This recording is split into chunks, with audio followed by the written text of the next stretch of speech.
그리스도의 위치. 빌립보서 2장 9절에서 14절입니다.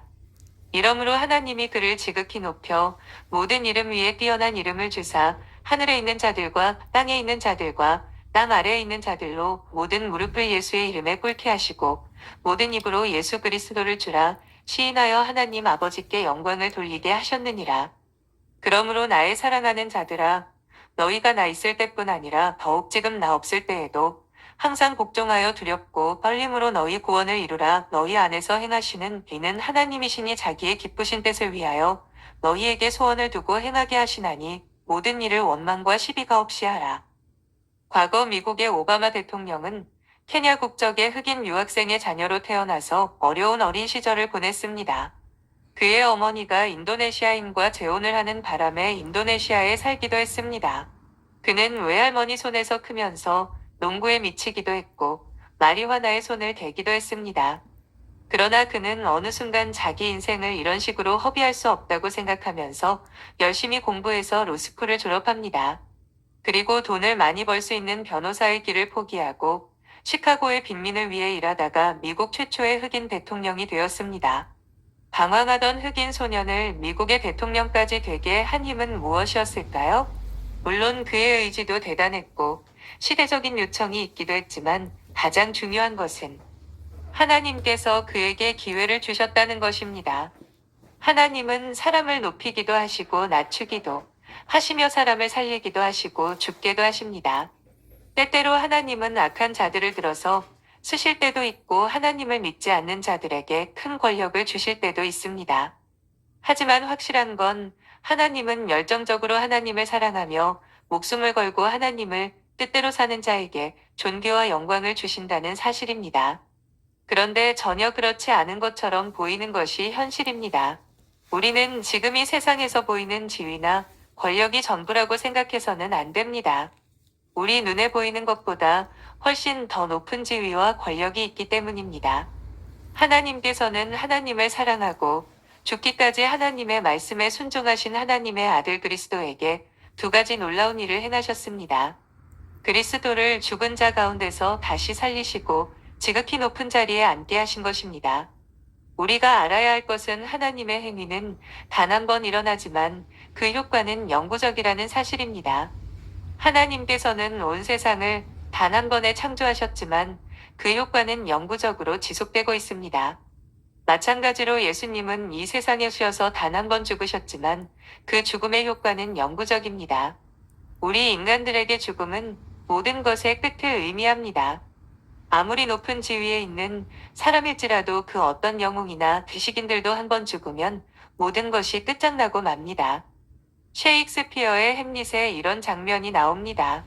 혀 하나로 세상을 울리고 웃기던 입담꾼이 죽어 땅에 묻히게 됩니다. 그는 햄릿이 잘 아는 사람이었습니다. 햄릿은 그의 시신이 땅에 묻히는 것을 보며 이런 생각을 합니다. 이제 그가 가지고 있던 모든 재능은 사라지고 평생 배불리 먹어찌운 사른구더기가 파먹고 결국 구멍 뚫린 해골만 남게 되었더라는 것입니다. 그러나 하나님 앞에서는 이 세상과 다른 법칙이 있습니다. 하나는 사망을 이기는 법칙이고 다른 하나는 존귀의 법칙입니다. 하나님 앞에서 죄가 전혀 없는 사람이나 천사는 죽음을 이기게 되어 있습니다.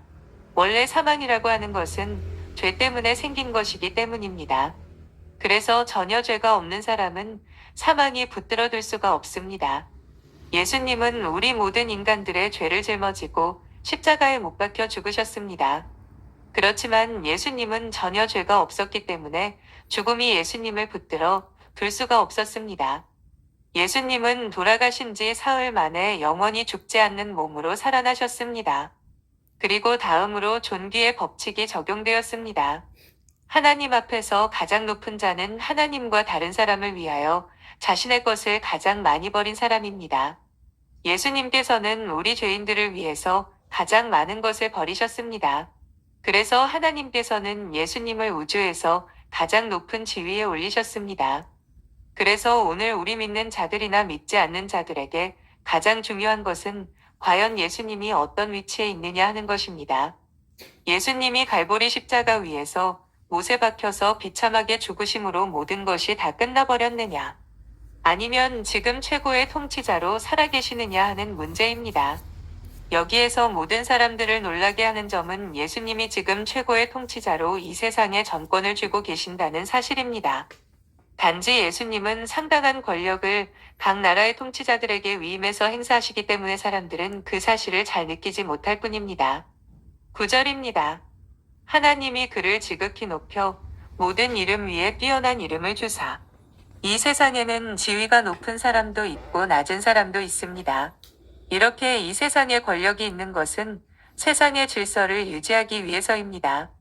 한 나라의 국민은 그 나라의 법에 의해 다스림을 받습니다. 그런데 이 세상 전체를 다스리는 법이 있으니 바로 사망의 법입니다. 죽음 앞에서는 지위고하를 막론하고 모든 인간이 공평합니다. 누구든지 죽으면 자기가 가졌던 모든 지위와 소유를 내려놓고 땅에 묻혀야 합니다. 인간은 죽음 앞에서 무기력합니다. 모든 사람이 죄의 종이기 때문입니다. 예수님은 사망을 이기신 유일한 사람이셨습니다. 아무리 위대한 인물도 죽음 앞에서는 맥없이 쓰러졌습니다. 이 세상엔 무죄한 자가 없기 때문입니다. 그러나 예수님은 죄가 없으셨고 스스로 하나님의 말씀에 철저하게 복종하셨습니다. 그 결과 예수님은 죽음을 이기셨습니다. 하나님께서는 이런 예수님에게 높은 지위를 주셨는데 이 세상의 모든 권력자나 천사장보다 높은 최고의 지위에 오르게 하셨습니다. 사람들은 이 지위를 보지 못했습니다. 이 세상을 너머에서 일어난 일이기 때문입니다. 그러나 이것은 인류 역사상, 아니 우주의 역사상 가장 위대한 일이었습니다. 예수님이 죽으시고 부활하셔서 다시 하나님의 아들 자리에 오르실 때 그는 홀로 오르지 않으셨습니다. 모든 믿는 자들을 데리고 하나님 보좌 우편에 앉으셨습니다. 예수님은 혼자 영광의 자리로 복귀하신 것이 아니라 우리 믿는 자들의 대표로서 그 자리에 오르셨습니다. 그리고 예수 그리스도는 지금까지 하나님 아버지가 통치하시던 통치권을 물려받으시게 되셨고 장차 온 세상을 심판하실 권한까지 받으시게 되었습니다. 영적인 권세와 통치권과 재판권을 다 가지신 것입니다. 그래서 9절에 하나님이 그를 지극히 높여 모든 이름 위에 뛰어난 이름을 주셨다고 말씀하십니다.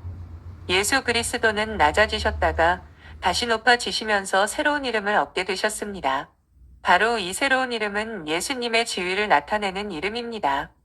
예수님은 죽음에서 살아나심으로 우리들의 주가 되셨습니다. 여기서 주라는 이름은 단순히 높은 분이나 주인이라는 뜻이 아닙니다. 그리스도는 죽음에서 부활하심으로 하나님의 지위를 회복하심과 동시에 우리의 대표자가 되셨습니다. 예수 그리스도는 하나님의 아들로서 육체가 없는 영이셨습니다. 그래서 우리 인간들과는 직접적인 관계를 가질 수 없었습니다. 그러나 죽음에서 부활하시고 하늘에 올라가심으로 영원히 몸을 가지셨고 우리들의 머리가 되셨습니다. 그리스도는 원래 하나님이셨습니다. 지극히 높은 분이셨습니다. 그는 우리를 사랑하셨지만 우리는 그의 사랑을 받을 수 없었습니다. 결국 예수님은 우리에게 당신의 사랑을 보여주시기 위해 하나님의 아들이란 영광스런 지위를 버리고 인간이 되셨고 우리의 모든 죄를 대신하여 십자가 위에서 죽으심으로 우리로 새 사람이 되게 하셨습니다. 그리스도는 우리를 다시 낳으신 것입니다. 그래서 그리스도는 주라고 하는 위대한 이름을 얻으셨습니다. 가장 비참한 희생으로 가장 절망적이던 우리 인간들을 구원하셨기에 주의 이름은 가장 존귀한 이름입니다. 그래서 하나님 앞에서는 주라는 이름만 대면 무조건 통과하게 되어 있습니다. 주라는 이름 앞에는 천국 문도 열리고 기도의 문도 열리고 축복의 문도 무한정으로 열리게 됩니다. 우리와 주님은 한 몸입니다. 주님은 우리의 고통을 한 몸으로 느끼고 계십니다. 그리고 주님의 모든 것은 우리의 것입니다. 우리가 행복하지 않으면 주님은 행복하실 수가 없습니다. 우리가 풍성해질 때 주님도 풍성해지십니다. 그 다음 두 번째로 그리스도께서는 온 세상을 다스리는 통치권을 얻으셨습니다. 10절입니다.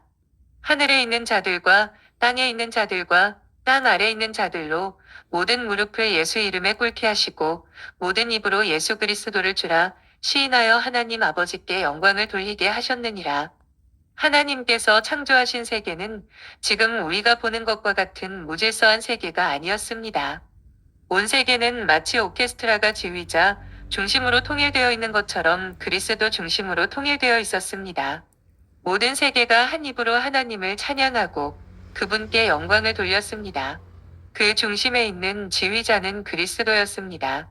그러나 인간이 죄를 지음으로 이 모든 조화와 질서가 깨트려지게 되었습니다. 이 세상은 무질서와 혼동으로 가득하게 되었습니다. 그러나 하나님께서는 온 세상을 다시 아들 중심으로 통일시키는 계획을 가지셨습니다. 이 계획에 걸림돌이 하나 있었는데 바로 인간이었습니다. 다른 것들은 얼마든지 다시 만들 수 있습니다. 그러나 하나님께서는 우리 인간들을 그냥 멸망시키는 것을 원치 아니하셨습니다. 하나님께서는 사람들을 사랑하시고 아끼셨습니다. 그래서 하나님께서는 아들과 약속하셨습니다. 아들이 인간의 죄를 대신한다면 아들의 이름을 믿는 자는 누구든지 구원해 주시며 이 세상을 아들의 손에 맡기겠다고 말입니다. 하나님께서는 죽기까지 순종한 아들에게 온 세상을 다스리고 심판하는 권세를 함께 주셨습니다. 예수 그리스도가 십자가에서 죽으셨다가 부활하셨다는 소식은 온 우주의 가장 충격적인 소식이었습니다. 베드로 사도는 이 놀라운 소식이 지옥에 있는 영들에게도 전파되었다고 말합니다. 단지 이 세상 사람들만 모르고 있을 뿐입니다. 지옥에 있는 영들도 드디어 그가 이 엄청난 일을 행하셨구나. 이제 우리는 확실히 멸망했다고 자인하지 않을 수 없게 되었습니다. 그러면 왜 그리스도께서는 이 세상의 모든 악한 세력들을 당장 심판하시지 않으십니까? 그것은 아직 하나님께 돌아올 자들이 있기 때문입니다. 만일 그리스도께서 하나님을 인정하지 않는 자들을 당장 심판해버리면 아직 돌아오지 못한 자들이 다 망하게 될 것입니다. 그리스도는 전 세계의 통치권을 지금 있는 통치자들에게 그대로 위임하시고 예수님은 교회의 말씀의 능력과 성령의 능력을 부으셔서 부흥을 일으키는 일을 중점적으로 하고 계십니다. 그래서 이 세상의 정권을 누가 잡고 누가 장관이 되고 총리가 되느냐 하는 것은 예수님에게는 별로 중요하지 않습니다. 예수님에게 중요한 것은 부흥이 일어나서 많은 사람들이 죄를 깨닫고 하나님께 영광 돌리는 삶으로 돌아오는 것입니다. 지금 복음에 복종하지 않는 자는 나중에 심판을 받음으로 하나님을 인정하게 될 것입니다. 하지만 때는 늦습니다. 11절입니다. 모든 입들이 예수 그리스도를 주로 고백한다. 이것은 모든 악의 세력들도 다 예수를 믿는다는 뜻이 아닙니다. 결국 지금 믿지 않는 자들도 나중에는 그리스도의 권세에 복종하게 된다는 말입니다. 그러면 지금은 누가 이 세상을 다스리고 있습니까? 부활하신 주님이 다스리고 계십니다. 그가 통치하심으로 달라진 것이 무엇입니까? 악한 자는 더 악하게 내버려 두시고 선한 자는 하나님께로 돌아오게 된 것입니다. 앞으로는 악이 더욱 성행할 것입니다. 그 가운데서 주님은 성령으로 자기 백성들을 지키시고 구원하십니다. 예수님은 멸망할 자는 더 멸망으로 가게 하시고 하나님께로 돌아올 자는 돌아오게 하십니다. 지금 사람들은 자기들이 하고 싶은 대로 다 하면서 살고 있습니다. 인간이 욕망하면 모두 다 실현되는 세상입니다. 그래서 자신들의 심판을 더욱 더 무겁게 하고 있으며 자신들의 심판의 불을 더 뜨겁게 만들고 있습니다. 예수님께서 이렇게 높은 지위에 오르셨고 또 절대적인 권력을 가지게 되셨다면 예수를 믿는 우리들은 어떤 자세로 이 세상을 살아야 할까요? 어느 나라든지 대통령이 새로 당선되고 나면 그와 함께했던 정치 동지들이 장관이나 유직을 차지하게 됩니다. 이런 인사 때문에 인재가 제대로 등용되지 못하는 것은 안타까운 현실입니다. 그러나 예수님은 아주 높은 자리에 오르시면서 우리 믿는 자들에게 좋은 자리를 주시지 않고 이 세상에서 가장 낮은 자리에서 섬기도록 하셨습니다. 12절입니다. 그러므로 나의 사랑하는 자들아, 너희가 나 있을 때 뿐 아니라 더욱 지금 나 없을 때에도 항상 복종하여 두렵고 떨림으로 너희 구원을 이루라. 오늘 예수 믿는 우리들은 예수님이 가장 높은 자리에 오르셨다고 해서 오만방자하게 살아서는 안 됩니다. 오히려 우리는 두렵고 떨리는 자세로 우리의 구원을 이루어 나가야 합니다. 여기서 우리는 모순된 진리를 발견하게 됩니다. 예수님이 죽음에서 부활하심으로 구원을 이루셨음에도 우리는 마치 그 구원이 불완전한 구원인 것처럼 이루어 나가야 한다는 진리입니다. 이처럼 구원에는 두 가지 측면이 있습니다. 구원은 하나님의 선물이며 이미 주어진 것이 맞습니다. 하지만 앞으로 이루어가야 하는 것이기도 합니다. 우리가 구원을 받았다는 말에는 우리가 멸망의 위기에 처해 있었다는 뜻입니다. 마치 조난을 당한 사람들이 구조대를 만난 것만으로 구조될 수 있는 게 아니라 구조대의 말에 절대 복종하고 서로 협력하면서 조심스럽게 산을 내려와야 완벽하게 구조를 받았다고 할 수 있는 것과 같습니다. 우리가 그리스도를 알고 믿었다는 것은 이미 구원을 받아 놓은 것이나 마찬가지입니다. 하지만 아직 우리는 이 세상에 살고 있기에 죄의 유혹과 정욕을 피할 수 없습니다. 이제부터 우리는 한 걸음 한 걸음을 주님의 말씀대로 움직여야 합니다. 그래서 구원 안에는 구원받은 백성으로 살아야 할 책임이 있습니다. 그것은 우리가 이 세상을 살면서 더 이상 내 욕심대로 살지 않고 하나님의 말씀대로 살아야 합니다. 본문을 보면 두렵고 떨림으로 구원을 이루라고 말씀합니다. 이것은 결코 우리가 구원을 쉽게 생각해서는 안 되고 함부로 행동해서도 안 된다는 뜻입니다. 우리는 전문가의 지시를 받아서 지뢰밭을 지나가듯이 신중하고 조심스럽게 한 걸음 한 걸음 옮겨야 합니다. 또한 주님은 서로에게 복종을 하라고 말씀하십니다. 왜 서로 복종해야 할까요? 우리가 서로 돕고 피차 복종할 때 하나님의 아름다움이 더 크게 나타나기 때문입니다. 하나님께서는 이스라엘 백성 전체를 아들로 입양하셨습니다. 사실 거기에는 이스라엘 백성들만 있는 것이 아니라 수많은 인종들이 섞여 있었습니다. 하나님께서는 그들에게도 한 가지만 요구하셨는데 그것은 서로 해치거나 미워하지 못하게 하셨습니다. 우리는 하나님께서 나를 사랑하셔서 나를 구원하셨다는 것을 믿습니다.